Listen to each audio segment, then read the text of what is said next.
Hey guys, VaulSC here, hope that you are doing well. Continuing with our coverage of the Intelcom 2020 Infinity event, the very first satellite of N4 in Wellington, running my combined army, and for round 3 up against Varuna, an opponent from Wellington who I've faced a couple of times before, so far won a game and lost a game against him. This is the third encounter. Now, spoiler alert. I know that maybe a few of you guys don't like to know the outcome of the game as you're actually watching the slideshow bat rip. If you want to just skip a couple of minutes ahead in the video to avoid this, feel free to. But I'll tell you straight from the outset that this turned out to be a loss for me. Did lose the game in the end. It turned out to be a bit of a close game, but it was a loss. Now, importantly, separately from that fact and independently of that fact, so putting the fact that I lost aside, it was also a really bad game for me. I didn't have a good time. I found this game frustrating, annoying, and it put me in some pretty bad spirits. During the game, I'm having thoughts going through my head like, maybe Infinity's not for me anymore, time to sell armies and go do something else. Which is pretty negative, but just going to come out and say that, and during the course of this video, I'll sort of make a bit of a case for why I felt that way. Now, after this, I went into Game 4 the following day, and, spoiler alert, lost that game as well. So the tournament for me won the first 2 games, lost the next 2 games, but the point I want to make is that in round 4, after I'd faced this Varuna list, I lost another game back-to-back, but I had a really good time. I actually had a wonderful game. It was entertaining throughout, and there are some reasons why one game could be a really good time, another game could be a really bad time, irregardless of whether it's a win or loss. I mean, I could win a game and have a bad time. I could win a game and have a good time or a bad time. Same with losing. So let's just look at the factors that actually cause that before I go into the bat rep itself. By the way, here's the list. You know, nothing unusual here. It's the same list this guy runs all the time. Cutter, obviously extremely good in the new edition, better than ever. Patsy Garnett in the Harris with the Kamau heavy rocket launcher and machinist, very useful team for going out late game and getting the points on the board and backing up the other heavy hitters if they happen to go down. The obvious Fusilier Link team backing up the Kamau, extremely cheap, extremely broken, extremely unfair. The Zulu Cobra, you don't even need to take the Jammer because you've got so many other good defensive things in the form of this Link team, the Cutter, the Harris, and the 2 Helots. So having that specialist out there is great. And then, of course, Group 2, just a bunch of irregulars, which are extremely important, annoying for your opponent to go up against. If you kill them, you haven't really achieved very much, but if you get unlucky and they hit you with a flash pulse or a rocket, then the game can go downhill very fast. So Varuna extremely good at doing a very boring passive reacting game. They're fantastic at taking second turn, but they can also win going first, as we're going to be seeing. So why would I say something like, I didn't enjoy this game? Well, let me talk about the first factor, and that is the table we're playing on. So let's go through it. Here's a bit of an overview look. And here we go. So grab my pen. Let's get a nice pink color, as I like to get. So as you can see, the table not only doesn't have very much terrain on it, there are these huge big open spaces in the middle of the battlefield. This photo was taken before we repositioned the objectives, so with Supremacy, which is the mission, they're around about here. Not only is the table kind of devoid of scatter terrain and useful cover, it's got this massive tower in one corner, it's got this tower in another corner, and these are positions that allow you to see 60-70% of the surface area of the table, if not more than that. If you've got an infiltrating sniper, you could take that tower there. Again, there's no way to leave your deployment zone and really avoid these spots, really. The one saving grace is that there's a sort of a covered walkway through here, which does allow you to get from one side of the table to another, but it's the only way. It's very predictable. It's prone to people setting up a hacker or a mine or whatever you need to stop that kind of movement. So maybe talk to me in the comments if you have something to say about this table. I thought that it was just disgraceful. I felt really embarrassed to be an Infinity player when I got to the end of that day, just looking at sort of how unfair this table really is. It's my bad luck that I happened to come up against the worst matchup possible on this table, which is Varuna. I would have quite liked to have faced him on a table that did feature more line-of-sight blocking terrain, but let's just come back to the problem here. The problem is that in N4 there are now things that you can set up that your opponent can't really just pick their best heavy weapon to remove. So you've got that Kamau sniper back up there. I mean, the best thing I can do is go after him with the avatar. He's immune to shock. He can remove his sniper if he goes down. I'm probably going to have to come in line of sight of some Helots, which have a chance to get lucky against me. The cutter can go in hidden deployment. This is if I go first, mind you. But even more of a problem than that is that the mission really favors the player going second. I forced myself to take second in this game. Let's talk about what would have happened if I had taken first. Well, then he'd have the cutter in hidden deployment. He puts the sniper out. Maybe he doesn't even need to put the sniper out. If he wants to, he can actually have the sniper prone behind like a wall up here or something like that. And the best I can do is move stuff into his territory, put them out of position, put them out into compromising situations. I don't know if he has a jammer or not. It becomes a real problem. I'm not saying I couldn't have won this game. I'm not saying that player decisions mattered, but I am complaining about the fact that the actual experience of playing Infinity would have been a lot better if you'd had a table with more scatter terrain without the massive towers in the corners and large line of sight blocking buildings in the middle. I hope that you guys are able to agree with me at least on that. But yeah, the matchup itself really kind of stinks. I don't like that Varuna really are just this hard, boring defensive faction nowadays. The best thing you can do against them, honestly, is trying to take second and just fend them off and hopefully win later in the game when they run out of steam. But if you're unfortunate enough to run into a mission and table sort of combination where you have to sort of take these odd pot shots against their snipers and their Helots, it kind of just comes down to luck. It comes down to these dice rolls. And again, that's not the kind of Infinity that I really enjoy playing ultimately. So hopefully that's point made. So my opponent is taking first turn, I'm taking second turn. I've got an R-drone back here, Emitron back here, Caliban just hanging out behind the building because I'm expecting to put my avatar around about here. There's a Liberto with a mine in the corridor, an HVT set up over this side, and I had an Echidron way at the back. I'm putting my Shrouded up here because it's going to be able to move into this quadrant if needs be. In fact, I don't think it is. It's going to stay in this quadrant all game, but at least it's unassailable. And then I'll put my Speculo over here just to camp out in his territory to force him to continually put points in that zone. Okay, so there's another look at my troops on the left-hand flank. On the right-hand side, you can see the Echidron. You can see the Caliban prone there and the Liberto plus mine in this little building, just to prevent him from walking through this this little alleyway too easily. So there's a bit of a look with the roof off. I've also put I've actually moved my Emitron now, so if we go back a few photos, I decided that I didn't want him over here after all, just because I was worried about being hit by a light grenade launcher. I didn't know if he had a Squallow or a cutter, so I moved it over here where it can basically just move to the corner if it needs to and put its points in this zone here, which for Supremacy is important. So let me find that. That's his repositioned point. My opponent, he has Patsy and his heavy rocket launcher and machinist just under the roof here. There's a Helot on the top, of course, no need to put the Helots prone. This is his Zulu Cobra, just hanging out there next to where the objective is. We'll be able to nab that later. On his left-hand side, another Helot. Again, it annoys me that the Helots are so cheap that you can afford to lose them. You don't have to worry about anything, trying to shoot them. You have to reveal them first before shooting them. And if they get lucky, they will do a severe amount of damage, and they only cost 9 points. I think it's disgraceful that they haven't been addressed. Warcore over here. And a Tech B as well, just planning on moving into the left-hand quadrant, his HVT over there, and then of course the Link team. He's got first turn, so he's going to be able to move up and over and camp them in the quadrant and really lock down a lot of the battlefield with that sniper.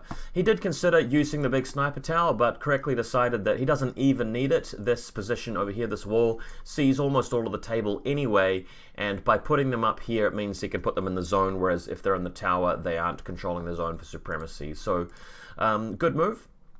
My Specular Killer, as mentioned, just going out here near to where his Patsy Garnet Harris team is. Specular Killer being on the roof is quite hard to go and discover, so we'll be able to camp out in that zone and just force him to put more than the Speculo's points worth in that particular area. Avatar going down right at the back here, just trying to position him so that the Camel Sniper can't fire at him right off the bat. I will be trying to bait out the cutter from this angle, and that's why I'll be putting my Noctifer through here, just to try and double team him, and allows the Avatar to pull back a little bit out of the cutter's line of sight, and for me to move the Caliban around and repair him later in the game if he takes some damage. So that's the game plan there. Just a hidden deployment photo of my Noctifer. And then it's over to Varuna turn 1, moving out with the Link team, as mentioned, just on top of the walkway here. He has his cutter on the other side, which now moves forward. Nothing I can do about that. My opponent calling my bluff here and deciding that this camo marker up the top here isn't a hacker. Kind of regret that. I think in my future army lists I will still take a Shrouded Hacker because I think they're better than the Forward Observers now. So if I had included in that list, that would have made things easier. Eventually trying to find a spot here. We did take a couple of photos before he actually decided where the cutter would actually get to, but there is a point somewhere around this side where he's able to see through one of the doorways in this building and possibly this area here to get through to the Avatar. And that will allow him to have a shootout. And yeah, really wishing I did have a Shrouded Hacker up there. My opponent, I think, is making a mistake here, because if I do have a hacker, that could really inconvenience him. But calling my bluff, deciding that I don't have it, and we play on. So Cutter versus Avatar, some shooting ensues. Avatar eventually takes 1 wound, and as mentioned, just uses the Guts move to pull back behind cover and get out of the Cutter's way. We then have Patsy Garnet and friends moving out now that the Avatar is no longer watching the table, and the plan is to get up here and threaten the Speculo and remove it so that he doesn't have to worry about the points in that particular zone. So with a long skill move, Patsy moves up at some point. We've also got the Tech Bee moving out to grab the console, I believe. So Patsy and her friend over here trying to get up and over onto the building to go up to the Speculo. But we then spring the trap, and in the bottom right of the photo you can see the Noctifer blasting her, hitting her on a 15, and Patsy unable to respond. So with my positioning, I feel like I've kind of outplayed Varuna here in the sense that the cutter's now kind of out of position, gives me a chance to go after it with Kodali or the Avatar. Patsy basically running straight into my trap where I can get a free hit with a Noctifer, and the Speculo, can't be intuitive attacked by any sort of jammers or anything, will probably survive. And indeed what happens is the Noctifer connects with the missile launcher hit. I get lucky there. Patsy Garnet does indeed die, so it puts me ahead. He's got his Link team hanging out now, just repositioning them, getting them to the right zone, putting them prone except for the sniper, of course. He decides he's not even worried about the Avatar going after the sniper to shoot at it. And here you can see Patsy's been destroyed. This model here, by the way, isn't actually on the top floor, it's on the bottom floor. He's just positioned that model because it's easier than sort of just wedging it in underneath the terrain. So in case anybody was wondering about that, this is the Machinist. It is not on the top floor. It's just Patsy that goes up there and promptly dies. Okay, so Combined Army turn 1. I'm looking at the board and I'm seeing nowhere else to bring Kodali in because the Link team on the other side, she won't have the smoke support, and the Camel snipers on the top. I considered trying to go after him, but I would have had to hit him at a slightly longer range than I would have liked given the setup. And on the other side of the board, I'm really only just facing Helots, and that's not something that I want to do without smoke support. So I moved Kodali into a spot where the cutter couldn't see me, and then I moved around towards him. Unfortunately, the cutter is in TO camo, so not only did I have to attempt this, I also had to try and discover him as well. So Kodali now moving out as he decides not to react, and I had to risk it. And this is another reason why I wasn't really feeling happy about this game, is that it was kind of coming down to these sort of risky dice rolls rather than, you know, trying to outplay my opponent. I kind of just had to take some coin flips, really, and if things really just didn't go my way, then that was it. I would just lose. Same thing with the actual shootout with the cutter as well. Even if I do discover him, I'm having to gun him down, and with the new crit mechanic, that's going to take a while, and as soon as he wins the shootout, Kodali dies. Luckily for me, though, Kodali does discover the cutter, gets some shots in, eventually makes it to cover, continues firing with her assault pistols. It's 5 dice on 17s. The cutter's armor 8, so he's got to fail an awful lot of saves, but eventually she gets there, guns him down completely, and then goes into suppression fire. So we end the first game round with me controlling 2 quadrants, he's controlling 2 quadrants, and I've killed his avatar, I've killed Patsy Garnett. So I'm kind of feeling like I'm ahead. I've kind of feel like I've outplayed my opponent to some extent. I did mention that to him. I said, look, I feel like I've outplayed you, but I still feel like I'm going to lose just because your army is so difficult to deal with. And he actually agreed.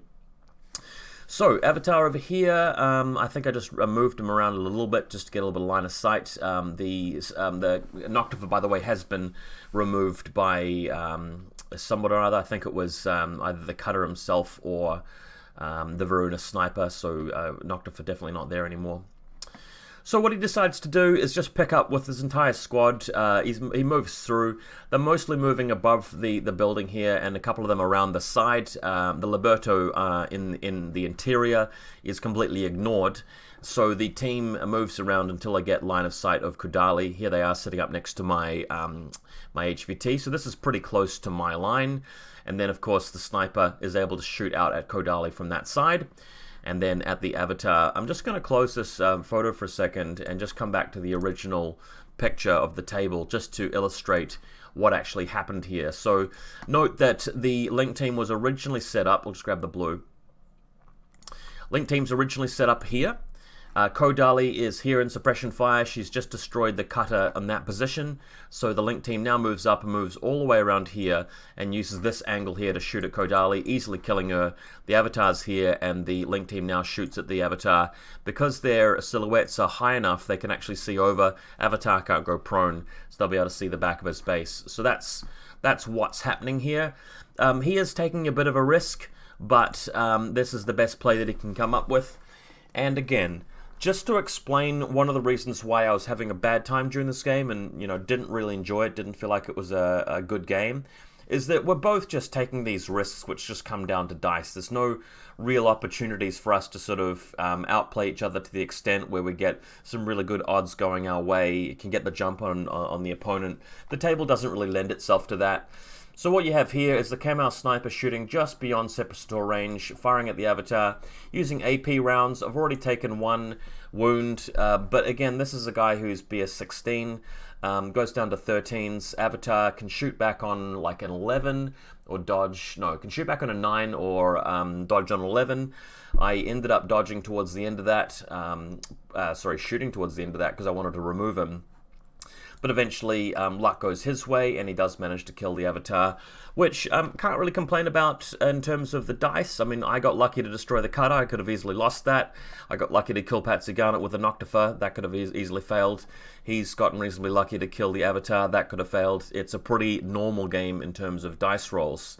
So you can see here, back of a silhouette against the back of my silhouette. No way for me to avoid it, no matter where I go. Cool, so Link team is set up on my side. They are basically camping my zone, the territory here, so doing pretty well. He's moving out with this model, that's his representative Helot, and Warcore into the midfield, into the zone. So in my turn 2, just doing the only thing that I feel I can do, and that is to move out with the Caliban engineer. And the plan with him is he starts here and he moves out through the corridor and stops just out of their line of sight. Then he does a move over to here to within range, hope that they don't dodge, and then go into close combat. And these guys are prone, we can avoid them, and the Kamau is looking the wrong way and doesn't really have line of sight past the edge of that wall anyway. So just going to try and get the damage done with the Caliban, and he goes. Caliban Engineer can now surprise attack them, which they ignore, but the martial arts they don't ignore, and then there's the decharges with Brithion. So the first Fusilier he wipes out and grabs a couple of wounds from, and the second one he moves over, wipes it out, takes a couple of wounds, and completely powers himself up. Then he moves over to the other zone, which is in Pan-Oceania territory. So if we go back to the, again, the starter table photo, we can see that my Shrouded actually has taken this zone to the left, and then on the other one over here, the Caliban's over in this point, so I'm picking up this left zone and this zone here, whereas if we just grab the pen again, the Varuna's got this one on this side and this one on this side, so it's still basically a draw on objective points. He's, I think, a point ahead because he's taken one of the consoles, and I might be able to secure a win if I somehow pull it back with the material in the third game round. Now, giving me a bit of hope here, my opponent explains that I actually put him into Lost Lieutenant because one of those Fusiliers on ground level was eaten alive or dusted up by the demolition charges of the Caliban. So he's actually in Lost Lieutenant for turn 3. Doesn't really matter. He's got enough command tokens that he can move out with the Zulu Cobra, press the button on the objective, which he passes the roll for, and then moves closer to my side where he can pass the roll for that as well. So this is the objective in my territory, which he managed to pick up. Kamau, without the help of the Link team, moves around and snipes my Imatron and I believe my R-Drone, taking away some extra orders and keeping points in the zone. This Zulu Cobra will not be more costly than both the Shrouded and the Echidron, which are both camping out this particular zone here, but he's still got the other one closest to him, and he's still got this one on my side with the Kamau. So that puts me in an awkward spot. Everybody's just camping here. He has also secured my HVT, which is annoying. And then with his other troops just hanging out in the midfield with his engineer, Tech B, who's picked up this console, the War Core and the Hellot, just blatantly sitting out there and easily able to respond to my Caliban if it comes back out. So I was thinking about this and I thought, well, how can I even win or pull back a draw? One way to do it, because the Caliban's worth more than the stuff in this zone, would have been to pull out and actually swing that objective back. So he loses an objective point and I gain one, and just try and keep the quadrants the same at the end. He has picked up a couple of others though, but if I have my trooper in range of his HVT and he hasn't secured my one because I don't have a trooper next to it, I might be able to get a point out of that. So that would have been one way to go. But another way for me to do it would have been to stand up the Speculo Killer, just ignore everybody else's shots, and just fire at his Kamau Sniper, which is just hanging out in the midfield. So I'll just illustrate that. Kamau Sniper is on this side of the table. Speculo Killer starts here and moves over here. If I fire my combi rifle at him and get extremely lucky, maybe pick up a crit and he fails the armor saves, that'll mean that I can move my Caliban from this zone over to this zone, and then swap places, get the Liberto to move over here. The Liberto's worth more than the Tech B. That would mean that I would actually be controlling 3 zones to his 2, so I would swing 2 objective points my way. I think he's only got 3 of the consoles pressed down.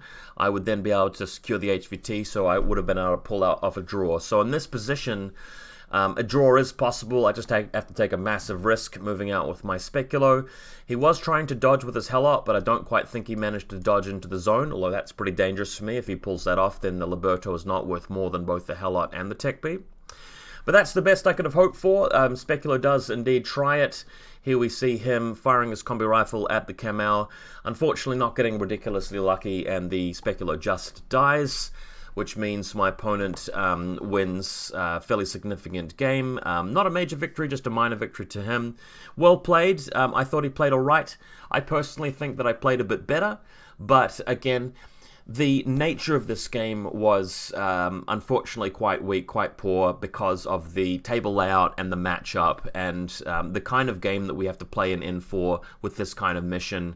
So I felt a bit sour about it. Not happy with Varuna as a faction, not happy with it as a matchup, not really happy with some of the N4 rules, definitely not happy about the table, and of course most N3 ITS missions I think are terrible as well, this one included. So unfortunately had a pretty bad time. But I really encourage you guys to stick around and watch the next game that I'll commentate on, which is basically the first game of day 2, where I face another combined army player. Eventually do go on to lose that game as well, but I want you to notice the differences between this particular game just played and the next one, because I promised that the following game I did have a really good time, really enjoyed myself. I found it a really really great game for both players, a lot of back and forth.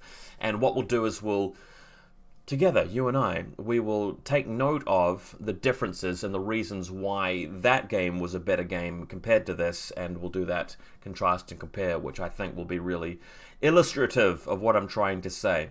So hopefully some of you guys agreed with me and turned around to some of my points and arguments. I know that not everybody will. A lot of people out there will look at this game and go, well, hey, VaulSC, you could have tried going first, you could have tried deploying differently, you could have tried doing this or that, or, maybe the Varuna player is just way better and outplayed you. You guys are welcome to those opinions. Happy to hear it. Post your comments. For me, though, I've managed to get out what I wanted to say. I've made my points. And this player actually went on to win the tournament overall, so props to him. He's doing a lot of things right, but he does have N4 rules in his favor and one of the best factions. And he had the advantage of playing a lot of tables like this one, so not too surprising. Anyway, I'm going to leave it there, guys. Catch you later, but do stick around and watch my next bat rep, Combined Army versus Combined Army.